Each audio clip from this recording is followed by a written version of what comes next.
For advertisement, call 8125893028. Our Gmail maxtvtelugu@gmail.com. Welcome to Max TV. ఈ రోజు మన స్టూడియోలో ఉన్నారు కశ్యప్ గారు. Thanks for coming sir. Welcome. So nice to meet you sir. Sir actually ఏంటంటే each and every person they have own attitude అని చెప్తారు. Attitude ఉండడం వల్ల తన పర్సనల్ లైఫ్లో ప్లస్ ఆ మైనస్? చాలా మంది యాటిట్యూడ్ అనే పదాన్ని ఈగోగా తీసుకుంటున్నారు. యాటిట్యూడ్ అంటే అర్థం ఏంటంటే నా నచ్చినట్టు నేనుంటా, నువ్వు చెప్పింది నేను వినాలా. చాలా మంది ఏమనుకుంటారంటే సెల్ఫ్ రెస్పెక్ట్ లేకపోతే కాన్ఫిడెన్స్ ఉండదు, ఇన్ఫీరియారిటీ ఉంటుంది. కరెక్టే ఉంటుంది. తల్లిదండ్రులకు పిల్లల బాండింగ్ ఎలా ఉండాలంటారు? అంటే కశ్యప్ జాబులు వదిలేసి ఇంట్లో కూర్చోమంటావా, మాకు పనులు లేవా? నేను కాదన్నాను. ఇప్పుడు చూసుకున్న తల్లిదండ్రులకి పిల్లలకి మధ్య బాండింగ్ ఉంది. వాట్ ఈస్ ద సంకల్పం? ఎవరైతే గోల్స్ రాసుకుంటారో వాళ్ళు త్వరగా అచీవ్ చేయగలుగుతారు. Hardly 2-5% of the people only achieving their goals and only 2-5% of the people are writing their goals.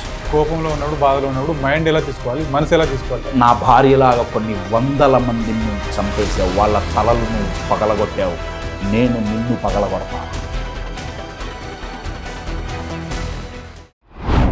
ఇది మెయిన్ వచ్చేసి ఒకటి వాట్ ఇస్ ద సంకల్పం. సంకల్పం మీన్స్ సంకల్పం అనే పదాన్ని చాలా రకాల వాడుతున్నారు. అంటే మెథడాలజీ వాడుతున్నారు, ప్లస్ మోటివేషన్లో వాడుతున్నారు, స్పిరిచువల్ వాడుతున్నారు, గురువు గారు చెప్తుంటారు, ఒక మోటివేషన్ స్పీకర్ అందరు చెప్తుంటారు. సంకల్పం అనేది మనకు ఏ రకంగా తీసుకోవాలి, దాని అసలు meaning, what is the meaning? సంకల్పం అంటే ఇక్కడ రెండు ఉంటాయండి. ఒకటేంటయా అంటే ఆరు మూడుగా తీసుకోండి, ఈజీగా అర్థమవుతుంది. సంకల్పాన్ని it's a combination of these 3 things అండి. అంటే ఈ మూడు ఏంటయ్యా అంటే, ఒకటి మీరు పెట్టుకున్న గోల్, అంటే మీరు పెట్టుకున్న గోల్. సెకండ్, ఆ గోల్ ఎలా అచీవ్ చేయాలి అన్న క్లారిటీ. ఓకే అండి, ఒకటి గోల్, ఇంకొకటి క్లారిటీ. నా ఈ రెండిటికి ఈ మిర్చి మసాలా యాడ్ అయితే అది సంకల్పంగా మారుతుంది. దీని పేరేంటయా అంటే ఈ గోల్కి ఇమోషనల్గా కనెక్ట్ అవ్వటం. నేను మీకు ఒక ఎగ్జాంపుల్ చెప్తా, అప్పుడు అది సంకల్పం అవుతుంది. నేను మీకు ఒక ఎగ్జాంపుల్ చెప్తా. నేను ఇది ఒకళ్ళని బ్లేమ్ చేయడానికి నేను ఈ ఎగ్జాంపుల్ ఇవ్వట్లేదు. మీరు ఎనీ 5 స్టార్ హోటల్కి వెళ్ళండి, ప్రపంచంలో ఏ 5 స్టార్ హోటల్కి వెళ్ళినా they are the best chefs అండి, రైట్? వాళ్ళు వంట ఎలా చేయాలి అని కొన్ని సంవత్సరాలు చదువుకొని నేర్చుకొని ఉన్న వ్యక్తులు, రైట్? వాళ్ళకి వెజిటబుల్స్ ఎలా సెలెక్ట్ చేయాలో కూడా నేర్పిస్తారు. అంత మంచి షెఫ్స్ దగ్గర వాళ్ళు వండిన వంట ఏదైనా సరే మహా అయితే వారం, మ్యాక్సిమం 10 రోజుల కంటే ఎక్కువ తినబుద్ధి కాదు, బోరు కొడుతుంది. కానీ ఇంట్లో అదే వెజిటబుల్స్, అదే మసాలా, అదే మార్కెట్కి వెళ్ళి పట్టుకొచ్చిన మనల్ని ప్రేమించిన వాళ్ళు వండి పెడితే ఆ రుచి వేరు ఉంటుంది. ఎందుకంటే అక్కడ గోల్ ఏంటి? వండాం, ఇచ్చాం, ఇన్సెంటివ్ వచ్చింది, శాలరీ వచ్చింది. కానీ ఇక్కడ గోల్ ఏంటి? మా పిల్లగాడు ఆరోగ్యం బాగుండాలి, మా ఆయన ఆరోగ్యం బాగుండాలి, నా భార్య ఆరోగ్యం బాగుండాలి, వాళ్ళకి ఇది నచ్చాలి. ఇమోషనల్ కనెక్ట్ అండి. చాలామంది గోల్ పెట్టుకున్న కొన్ని రోజులకి మోటివేషన్ పడిపోవటానికి కారణం ఏంటంటే ఆ గోల్ పుస్తకం మీద మాత్రమే ఉంది. ఈ మధ్య ఈ లైన్ బాగా వైరల్ అయింది. ఏంటయ్యా అంటే, ఎవరైతే గోల్స్ రాసుకుంటారో వాళ్ళు త్వరగా అచీవ్ చేయగలుగుతారు. Hardly 2-5% of the people only achieving their goals and only 2-5% of the people are writing their goals. అంటే రాసుకుంటే అయితే ఇప్పుడు ఓన్లీ రాసి వదిలేస్తున్నారు. రాయడం వల్ల ఏం జరగదు కదా. అది పుస్తకంలో రాయటం కాదండి, మస్తకంలో ఉండాలి. ఇమోషనల్ కనెక్ట్ అండి. ఆ గోల్ నాదవ్వాలి. నా పేరెంట్స్ది కాదు, నా మేనేజర్ది కాదు, నా బాస్ది కాదు, ఆ గోల్ నాది అన్నది ఎప్పుడు వస్తుందంటే ఆ ఇమోషనల్ కనెక్ట్ వచ్చినప్పుడు. రోడ్డు మీద ఎవరికో యాక్సిడెంట్ జరిగి ఏదో బ్లీడ్ అవుతున్నారు, కొద్దో గొప్ప అయ్యో అనిపిస్తుంది ఏమండి. కానీ మీకెంతో ఇష్టమైన వాళ్ళు, మీకు దగ్గర వాళ్ళు ఆ పొజిషన్లో ఉంటే ప్రాణం పోతుంది, మన ప్రాణం ఉరుక్కుంటూ పోతాం, మనం కంగారు పడతాం, వాళ్ళని హాస్పిటల్ తీసుకోవాలి, 10 ఫోన్లు చేస్తావు. ఎందుకు? ఇమోషనల్గా కనెక్ట్ అయ్యాం. మన గోల్కి మనం ఇమోషనల్గా కనెక్ట్ అయితే నేను ఇంకా ట్రెండ్కి తగ్గ ఎగ్జాంపుల్ ఒకటి ఇస్తాను. ప్లీజ్. మీకు పెళ్ళైంది కదా, పిల్లలు ఉన్నారన్న కూడా పెళ్ళైంది.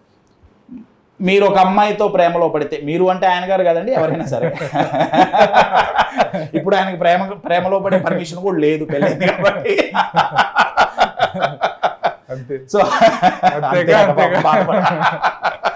మీరు ఒక అమ్మాయితో లేదా అమ్మాయిలైతే అబ్బాయితో ప్రేమలో పడ్డ కొత్తల్లో ఎక్కడికి పోయినా వాళ్ళనే మీరు చూస్తుంటారు. అంటే ఒక అబ్బాయి ఒక అమ్మాయితో ప్రేమలో పడ్డాడు, ఎక్కడో వెయిట్ చేస్తున్నాడు, ఎవరో అమ్మాయి వెళ్తుంది, సేమ్ నా గర్ల్ ఫ్రెండ్ జుట్లాగే ఉంది, ఆ అమ్మాయి కూడా సేమ్ ఇయర్ రింగ్స్ పెట్టుకుంది. ఎక్కడ చూసినా ఆ అమ్మాయినో అబ్బాయినో గుర్తు తెచ్చుకుంటుంటారు. ఎందుకు? వాళ్ళతో ప్రేమలో పడ్డారు. మీ గోల్తో మీరు ప్రేమలో పడితే అది సంకల్పంగా మారుతుంది. ఇప్పుడు తేడా అది ఇమోషనల్ కనెక్ట్ అంటే. అందుకే యాపిల్ పడితే న్యూటన్కి గ్రావిటీ కనిపించింది, నాకైతే యాపిల్ తినడానికి మిగతా వాళ్ళకి ఎందుకు కనపడలేదండి? ఎందుకంటే ఆయన ఇమోషనల్గా గోల్ కనెక్ట్ అయ్యారు. సో సంకల్పం అంటే 3 అండి. ఒకటి గోల్, దాన్ని అచీవ్ చేయటానికి కావాల్సిన క్లారిటీ. ఒక్కొక్కసారి అది 100% ఉండదు, most of the times 100% clarity స్టార్టింగ్లో రాదు, పోన్ వస్తుంది, బట్ ఎంత కుదిరితే అంత. So goal, clarity with emotional connect. So మీరు లెటర్స్గా తీస్తే GCE అని 3 వస్తాయి. ఈ 3టిని కలిపితే తెలుగులో ఒక అద్భుతమైన పదం, దాని పేరే సంకల్పం. అప్పుడు ఆ సంకల్పం దృఢ సంకల్పం అయ్యే అవకాశం. ఎస్ అండి. కట్టినప్పుడు గోడ దృఢంగా ఉండదు, కానీ రోజు నీళ్లు కొడుతుంటే గోడ దృఢంగా మారుతుంది. అవునా కదా?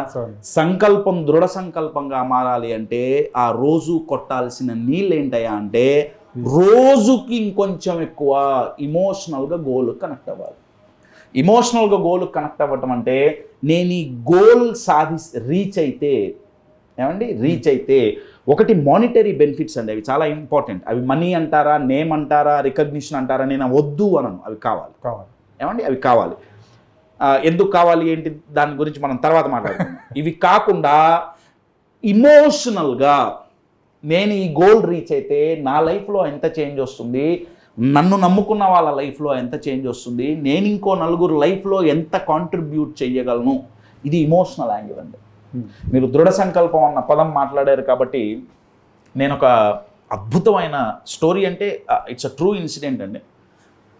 నేను ఎప్పుడో 2.5 years బ్యాక్ నేను యూట్యూబ్ జర్నీ మొదలుపెట్టినప్పుడు ప్రాబబ్లీ చెప్పిన మొదటి స్టోరీ అది. నాకెంతో ఇష్టమైన స్టోరీ, దృఢ సంకల్పం. ఆ వ్యక్తి చాలా సుపరిచితులు. యూజువల్గా మనం మంచినీళ్ళు కావాలి అంటే ఈ రోజుల్లో వెరీ సింపుల్, పోయాం, తీసుకున్నాం, తాగాం, వచ్చేసాం. లేదా దానికి కూడా ఇప్పుడు అసిస్టెంట్లు ఉన్నారు, పోయి తెచ్చిస్తున్నారు పాపం. కానీ ఒకప్పుడు మన భారతదేశంలోనే బీహార్ రాష్ట్రంలో మంచినీళ్ళు కావాలి అంటే వాళ్ళు దగ్గర 72 కిలోమీటర్లు నడిచెళ్తే తప్ప మంచినీళ్ళు దొరకని పరిస్థితి. ఎందుకు అంటే బీహార్లో గెహలోర్ అనే ఒక గ్రామం, గెహలోర్. ఈ గెహలోర్ అనే గ్రామానికి మంచినీళ్ళు కావాలన్నా, గవర్నమెంట్ స్కూల్ కావాలన్నా, గవర్నమెంట్ హాస్పిటల్ కావాలన్నా, అంటే మౌలిక సదుపాయాలు అంటామే, ఏవి కావాలన్నా ఇక్కడ వాళ్ళ విలేజ్లో దొరికేవి కావు, పక్కనున్న వజీర్గంజ్ అనే విలేజ్లో దొరికేవి. మరి పక్కనే ఉందంటున్నావు కదా, పోయి తెచ్చుకోవచ్చు కదా. ప్రాబ్లం ఏంటంటే ఈ గెహలోర్ని, ఈ వజీర్గంజ్ని దగ్గర ఒక 350 అడుగుల పెద్ద పర్వతం ఒకటి సెపరేట్ చేసింది. అంటే ఆ పర్వతానికి ఇటుపక్కన గెహలోర్, ఇటుపక్కన వజీర్గంజ్. చుట్టూ తిరిగి వెళ్ళాలంటే దగ్గర 70 కిలోమీటర్లు. అండ్ ఆ రోజుల్లో ఇప్పుడు బైకులు, కార్లు బొచ్చుడు వచ్చినాయి, అప్పట్లో అంత సీన్ లేదు. I'm talking about 1950s and 1960s. So వాళ్ళు ఏం చేసేవాళ్ళంటే ఈ పర్వతాన్ని, కొండనెక్కి ఇటు దిగి అటు పోయి మంచినీళ్ళని బిందెల్లో నింపుకొని మళ్ళీ నెత్తి మీద పెట్టుకొని మళ్ళీ ఈ పర్వతం ఎక్కి ఇటు దిగి, సో ఒక రోజంతా పోయేది. అలా ఒకరోజు ఆ గ్రామంలో చాలామంది ఆడవాళ్ళు అటు పర్వతం దిగి వజీర్గంజ్కి వెళ్ళారు, నీళ్లు తీసుకున్నారు, మళ్ళీ గెహలోర్ వైపు వస్తున్నారు. రిటర్న్ జర్నీలో ఒక ఆవిడ పర్వతం బాగానే ఎక్కింది, దిగేటప్పుడు కాలు జారిపోయి పడిపోయింది. పడిపోతే తల పగిలింది. తల పగిలి ఇటువైపుకి వచ్చేసింది, గెహలోర్ వైపుకి వచ్చింది, మొత్తం రక్తపు మడుగులో. మళ్ళీ ఆమెని మళ్ళీ ఈ పర్వతం ఎక్కి మళ్ళీ దిగి వజీర్గంజ్కి తీసుకోపోవాలి, ఎందుకంటే హాస్పిటల్కి వెళ్ళాలి కదా. ఈ టైంలో ఆ అమ్మాయి చనిపోయింది. ఈ రకంగా ఆ విలేజ్లో ఎంతోమంది చనిపోయారు. చనిపోయినప్పుడల్లా అందరూ కూర్చొని ఏడ్చేవాళ్ళు, అంత్యక్రియలు చేసి ఒక 4 రోజులు బాధపడేవాళ్ళు, గవర్నమెంట్ని తిట్టుకునేవాళ్ళు, ఎవరు ఏమీ చేయట్లా, దేవుణ్ణి తిట్టుకునేవాళ్ళు, అందరూ బాధపడేవాళ్ళు. కానీ ఈసారి ఎవరి తల పగిలైతే ఎవరైతే చనిపోయారో ఆ అమ్మాయి వాళ్ళ భర్తకి కోపం వచ్చింది. తెల్లారు లేచి ఆ పర్వతం దగ్గరికి పోయి అన్నాడు, నువ్వు నా భార్యను చంపేశావు, నా భార్యలాగా కొన్ని 100 మందిని నువ్వు చంపేశావు, వాళ్ళ తలలు నువ్వు పగలగొట్టావు, నేను నిన్ను పగలగొడతా. జనాలు నవ్వారు, ఏం మాట్లాడుతున్నావురా, పర్వతాన్ని పగలగొడతావా? పగలగొట్టాడు.